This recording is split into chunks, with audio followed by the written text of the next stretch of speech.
In this demonstration, I'm going to go through the second exercise in the self-correcting depreciation exercises for plant and machinery. In the first exercise, you remember that we did straight line depreciation, which is mathematically simple.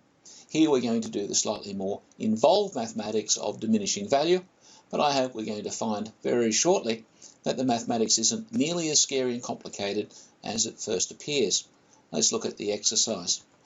We notice here that in this particular exercise we only have two equations to work out, and the first one we've already done, so we don't have a lot of work to do.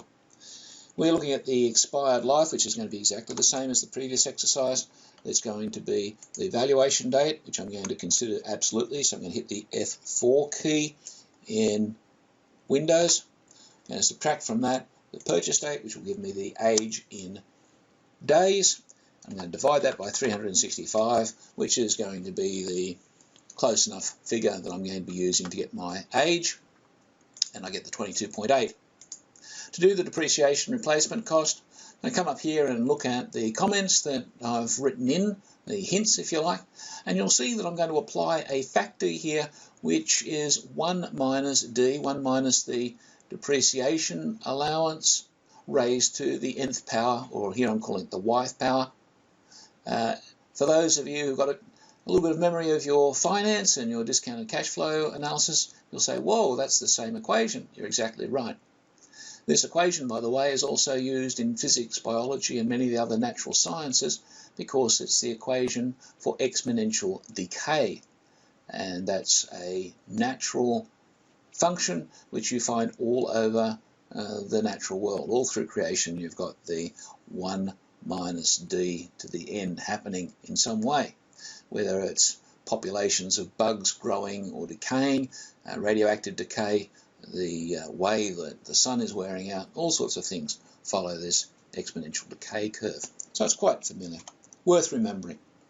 Okay, the depreciation allowance here is going to be, I'm going to equal 1 minus the depreciation allowance, close brackets, raise that to the power, and my new version of Office is very frustrating to work with. However, the equation we're looking for is equals, open brackets, 1 minus F23, which is the annual depreciation allowance, raised to the expired years in years, expired life. That's the factor. Now we're going to multiply that factor by the purchase cost. Notice we're using the purchase cost here rather than the current replacement cost. Usually when you're using this approach, you'll have to have a bit of a think about how old the assets are, whether the historical cost is a reasonable one to use to do your diminishing value. There are a number of practical considerations here, but from a modelling point of view, we're simply going to use the purchase cost here, and so just be aware of that. And so we've got a depreciated replacement cost of $1,248. That's the work done, basically. Now all we're going to do is fill that down again the way we did with the last exercise. So my two equations get filled down. That's a lovely, easy way to do your work. I've now valued 114 assets with two equations, basically. I'm going to sum that. As before, I have to write out the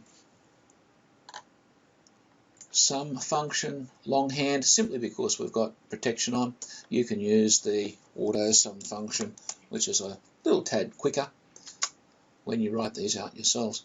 Again, in this example, we've got some hidden rows, so the same comment as before about working with those.